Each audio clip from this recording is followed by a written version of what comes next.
Salve, saya Pastor Posinus Gule OSC. Sekarang bersama Anda menyampaikan satu topik yang menarik.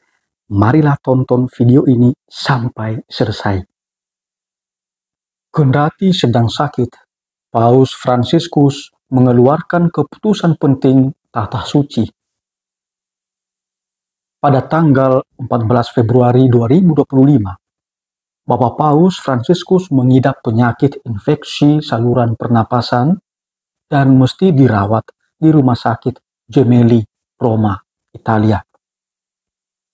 Kendati sedang dirawat, pada tanggal 15 Februari 2025, Paus Fransiskus mengeluarkan keputusan penting untuk menunjuk Suster Raffaella Petrini, FSE, sebagai Presiden Komisi Kepausan Negara Kota Vatikan dan sekaligus Presiden Kegubernuran Negara Kota Vatikan.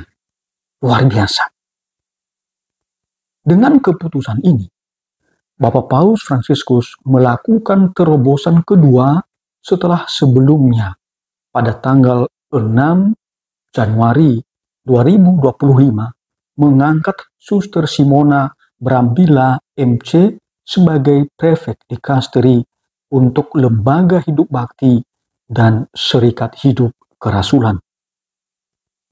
Selama ini, kedua kedudukan penting ini di Vatikan mesti ditempati oleh seorang kardinal atau minimal oleh seseorang yang ditahbiskan sebagai uskup. Sebelum saya lanjutkan, saya perlu informasikan bahwa Bapak Paus Fransiskus sudah keluar dari Rumah Sakit Gemelli pada tanggal 23 Maret 2025 karena beliau semakin membaik. Kita berharap bahwa Bapak Paus Fransiskus dari hari ke hari semakin sehat. Beliau luar biasa memberikan contoh kepada kita. Bapak Paus kembali ke rumah tinggal beliau di Casa Santa Marta, Vatikan pada tanggal 23 Maret 2025 itu. Kantor Pers Tata Suci pada hari Sabtu 15 Maret 2025 sebagaimana diberitakan dalam www.vaticannews.va mengatakan bahwa penunjukan Suster Petrini tersebut berlaku efektif sejak tanggal 1 Maret 2025. Pelayanan di Kegubernuran Negara Kota Vatikan tentu tidak kalah asing bagi Suster Petrini, sebab ia telah menjabat sebagai Sekretaris Jenderal Kegubernuran Negara Kota Vatikan sejak tahun 2021. Dengan penunjukan ini, Suster Petrini menjadi wanita pertama yang memegang posisi kepemimpinan tertinggi dalam struktur administrasi Vatikan. Suster Petrini menggantikan Kardinal Fernando Verges Alzaga LC yang menjabat sebagai presiden sejak tahun 2021. Tugas Suster Petrini sangat besar dan berpengaruh di dalam pemerintahan negara Kota Vatikan.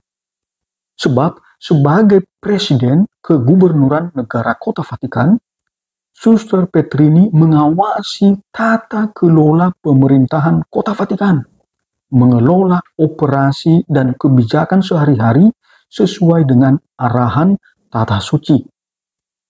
Kegubernuran Negara Kota Vatikan bertanggung jawab atas berbagai aspek administrasi Kota Vatikan, infrastruktur, dan warisan budaya negara Kota Vatikan.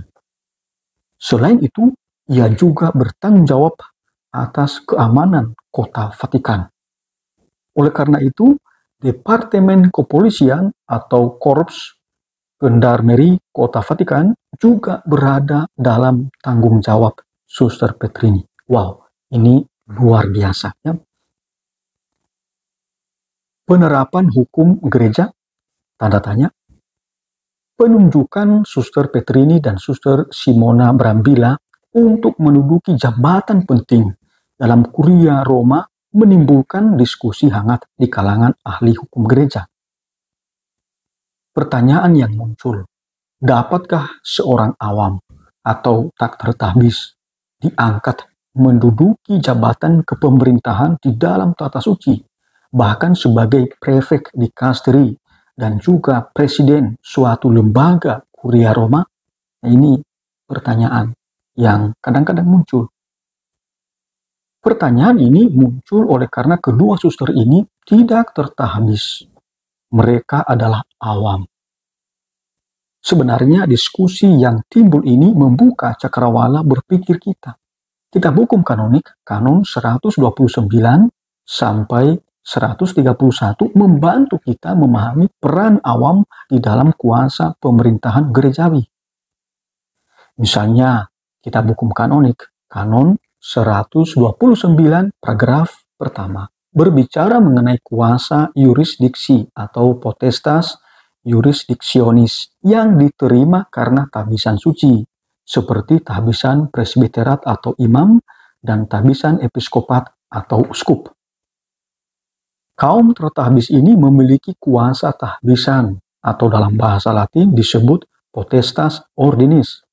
Sementara dalam Kanon 129 paragraf kedua, umat Katolik awam dapat menjadi rekan kerja atau kooperator dari mereka yang memiliki kuasa yurisdiksi tersebut.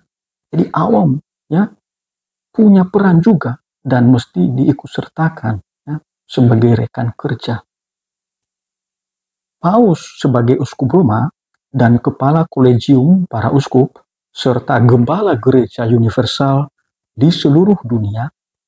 Hal itu bisa kita lihat di dalam Kanon 331, memiliki kewenangan untuk mengangkat orang-orang tertentu, baik dari kaum tertabis maupun dari kalangan awam, untuk membantunya dalam menjalankan pelayanannya, dalam menjalankan misi gereja.